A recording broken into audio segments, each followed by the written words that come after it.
गुरुजन वर्ग आणि माझे प्रिय बंधू आणि भगिनींनो, आज आपण येथे भारताच्या स्वतंत्र लढाईतील भारतीयांचं अमूल्य योगदानाबद्दल बोलण्यासाठी जमलो आहोत।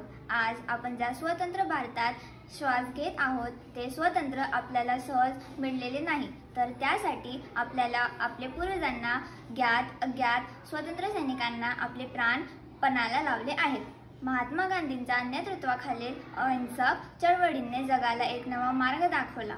सविनय, कायदेभंग आणि असहकार आंदोलनासारख्या शांतमय मार्गांनी ब्रिटिश सत्तेचा पाया खिळखिळा केला।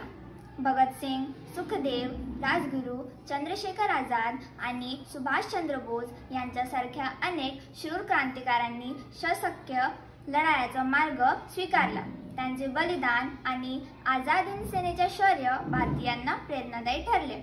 या लढाईतील बाळ गंगाधर टिळकांसारखे नेत्यांनी स्वराज्य हा माझा जन्मसिद्ध हक्क आहे हा मंत्र दिला। स्त्रिया, शेतकरी, कामगार अशा समाजातील प्रत्येक घटकाने आपल्या परीने योगदान दिले। भीमाबाई होळकर, डॉक्टर उषा मेहता यांच्यासारख्या महिलांनी सक्रिय सहभाग घेतला। आज आपल्या समोर प्रत्यक्ष परकीय राजवट नसली तरीही सामाजिक विषमता, गरिबी, भ्रष्टाचार आणि पर्यावरणाचे प्रश्न यांच्यासारख्या आव्हाने आहेत। या समस्यांविरुद्ध लढणे हीच आजची खरी स्वतंत्र चळवळ आहे। एक शुद्ध आणि समृद्ध भारत घडवण्यासाठी प्रत्येक भारतीयांचे योगदान महत्त्वाचे आहे। डॉक्टर बाबासाहेब आंबेडकरांनी दिलेली संविधानाची देणगी आणि शिक्षणाचे महत्त्व ओळखून प्रत्येक नागरिकाने जागृत राहणे आणि इतरांना शिक्षित करणे हे आजचे योगदान आहे।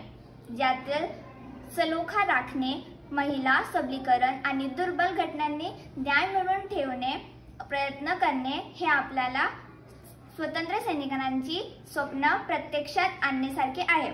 आपल्या महान नेत्यांनी आणि स्वतंत्र सैनिकांनी आपल्याला एक सार्वभौम लोकशाही देश दिला आहे। आपण त्यांच्या बलिदानाचे स्मरण करून एक चांगला नागरिक म्हणून आपले कर्तव्य बजावले पाहिजे। आज प्रांत किंवा धर्मांच्या पलीकडे जाऊन भारतीय म्हणून अलोकपणे राहणे हेच त्यांचे खरे अभिवादन ठरेल। जय हिंद, जय महाराष्ट्र।